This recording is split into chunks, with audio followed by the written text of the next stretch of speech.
بسم اللہ الرحمن الرحیم۔ السلام علیکم۔ ظلم، دعا اور کرامت۔ کچھ کہانیاں ایسی ہوتی ہیں جو صرف سنانے کے لیے نہیں ہوتی، بلکہ وہ انسان کے اندر چھپی حقیقتوں کو آئینہ دکھانے آتی ہیں۔ کچھ وقت ایسے ہوتے ہیں جو بندے کو آزمائش میں دھکیل کر اس کا اصل دکھا دیتے ہیں، اور کچھ حادثے ایسے ہوتے ہیں جن سے انسان کی پوری زندگی بدل جاتی ہے، اور وہی احساس ہوتا ہے کہ انسان کے لیے اللہ ہی کافی ہے۔ بس یہ کہانی بھی ایسی ہی ہے، لالچ، ظلم، درد اور پھر اللہ کی وہ مدد جو کہیں سے بھی آ کر انسان کی ساری دنیا بدل دیتی ہے۔ ایک گاؤں میں دو بھائی رہتے تھے۔ دونوں کے درمیان بچپن سے ہی حسد اور نفرت تھی۔ ان کا باپ ایک غریب سا کسان تھا، مگر اس کے دل میں اپنی دونوں اولاد کے لیے ایک جیسی محبت تھی، مگر بڑی عمر کے ساتھ وہ جان چکا تھا کہ یہ دونوں بیٹے اس کی موت کے بعد جائیداد کے لیے ایک دوسرے کا خون بھی بہا سکتے ہیں۔ باپ کی ایک بیٹی بھی تھی، زہرہ، جو نرم دل، معصوم، خاموش اور گھر کی رونق تھی، مگر دونوں بھائی اسے بوجھ سمجھتے تھے۔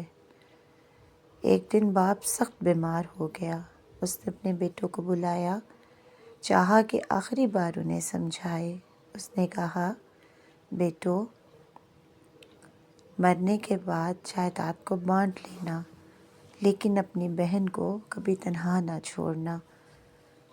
اللہ کے عرش سے اس کی آہ سیدھی جاتی ہے۔ مگر دونوں بھائی دل میں پہلے سے فیصلہ کیے بیٹھے تھے۔ ان کے دل پر لالچ کا پردہ پڑ چکا تھا۔ باپ اسی رات مر گیا۔ دونوں بھائی غم سے زیادہ دولت کے بٹوارے پر بات کرنے لگے۔ انہوں نے گاؤں کے لوگوں کو بھی نہ بلایا اور باپ کو تیزی سے دفنا دیا، اور اگلی صبح زمین، اناج اور مال کا حساب کرنے لگے۔ زہرہ خاموش بیٹھی روتی رہی۔ اسے تو یہی سمجھ نہیں آ رہا تھا کہ باپ کو موت کے بعد اتنی جلدی مٹی میں رکھ کر یہ دونوں اتنے چین سے بیٹھ کیسے جاتے ہیں۔ باپ کی قبر ابھی خشک بھی نہ ہوئی تھی کہ دونوں بھائیوں نے فیصلہ کیا کہ زہرہ کو گھر میں رکھنا فضول ہے، یہ تو کھانے والی ہے، کچھ کمانے والی نہیں۔ ساتھ بیٹھ کر انہوں نے ظالمانہ فیصلہ کیا کہ اسے ایسی جگہ لے جا کر چھوڑ دیں جہاں سے وہ کبھی واپس نہ آ سکے۔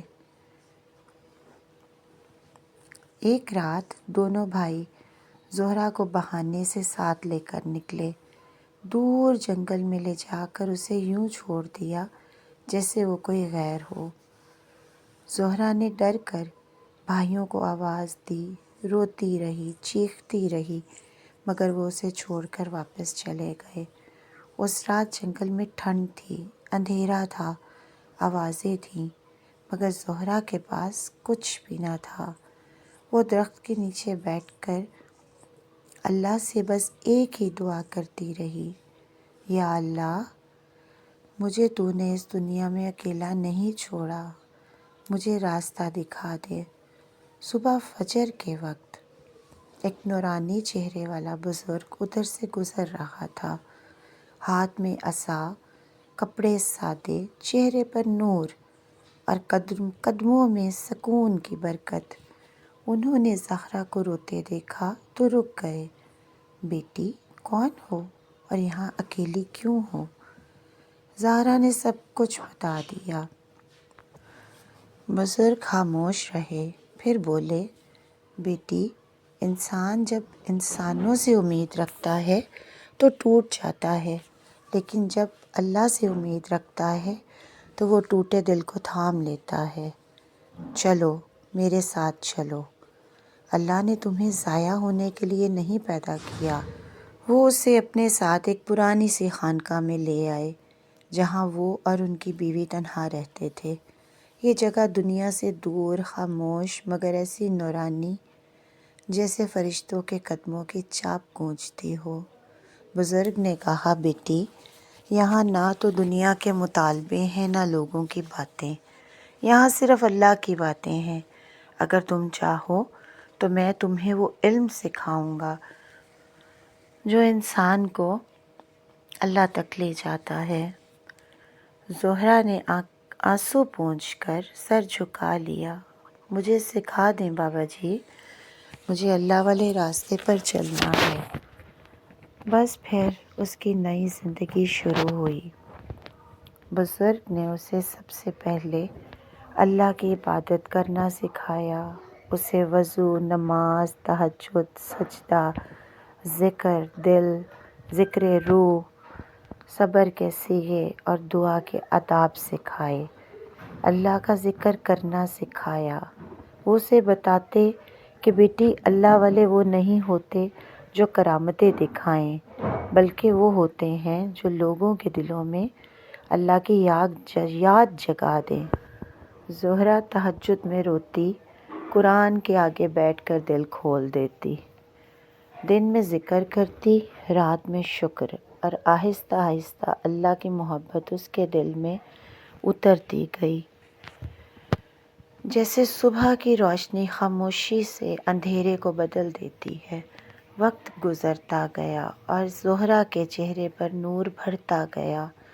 جو بھی اس کے پاس آتا سکون لے کر جاتا۔ اس کی زبان میں ایسی تاثیر آئی کہ وہ جس کو بھی دم کرتی قرآن کا، وہ فوراً شفا یاب ہو جاتا۔ ایک عورت بیمار آئی، زہرا نے سورہ فاتحہ کا دم کیا، عورت کی تکلیف دور ہو گئی۔ ایک شخص غم میں ڈوبا آیا، زہرا نے کہا، یا حی یا قیوم برحمتک استغیث پڑھنے کا کہا۔ وہ سن کر رونے لگا، اس کا دل ٹھیک ہو گیا۔ لوگوں نے کہنا شروع کیا، یہ لڑکی عام نہیں، اللہ والی ہے، اس کے پاس بیٹھ کر دل نرم ہو جاتا ہے اور اس کے دم کرنے سے لوگوں کی بیماریاں اور تکلیفیں دور ہو جاتی ہیں۔ اور ادھر دونوں بھائی دنیا کے پیچھے بھاگتے بھاگتے ایک دن سب کچھ کھو بیٹھے۔ زمین سوکھ گئی، کاروبار ختم ہو گیا، جھگڑے شروع ہو گئے اور وہ گاؤں والوں کے سامنے ذلیل ہو گئے۔ پھر ایک دن وہ جنگل میں اسی جگہ بزرگ تک پہنچے مدد مانگنے کے لیے۔ وہ جان نہ سکے کہ جس سے انہوں نے جنگل میں اکیلا چھوڑا تھا، وہ آج اللہ کا قرب پا چکی ہے۔ جب وہ زہرا کے سامنے آئے، ان کا سر شرم سے جھک گیا۔ زہرا، ہم سے ظلم ہوا، ہمیں معاف کر دو۔ زہرا کی آنکھوں سے آنسو بہنے لگے مگر چہرے پر نور تھا۔ میں کون ہوں معاف کرنے والی؟ اللہ معاف کرنے والا ہے، میں تو صرف دعا مانگتی ہوں کہ اللہ تمہارے دلوں کو ہدایت دے دے۔ وہ اٹھ کر دونوں بھائیوں کے لیے دعا مانگنے لگی۔ اس کی دعا میں ایسا اثر تھا کہ دونوں بھائی اسی دن گھر واپس جا کر رونے لگے اور توبہ کر لی۔ زہرا اسی خانقاہ میں رہ کر لوگوں کو اللہ سے جوڑتی رہی۔ لوگ اس کے کلمات سے بدلتے، اس کے سامنے بیٹھ کر آنسو بہاتے اور دل ہلکے لے کر جاتے۔ اللہ اپنے بندوں کو دنیا کی سختیوں سے نہیں مارتا، بلکہ انہی سختیوں سے انہیں اپنی طرف لے جاتا ہے۔ جس پر اس کی خاص نگاہ کرم ہوتی ہے، اسے آزمائشوں میں ڈال کر اپنے قریب کر لیتا ہے، اپنا قرب عطا کرتا ہے، دنیا کو ذلیل کر کے اس بندے کے قدموں میں ڈال دیتا ہے اور دو جہانوں کی رحمتیں، برکتیں اور عافیت نصیب کرتا ہے۔ اللہ پاک ہم سب کو بھی اپنی رحمتیں اور برکتیں نصیب فرمائے، آمین۔ اگر آپ کو یہ کہانی اچھی لگی ہو تو اپنی رائے کا اظہار کامنٹ میں ضرور کیجیے گا۔ اللہ پاک ہم سب کا حامی و ناصر ہو، آمین ثم آمین۔ جزاک اللہ۔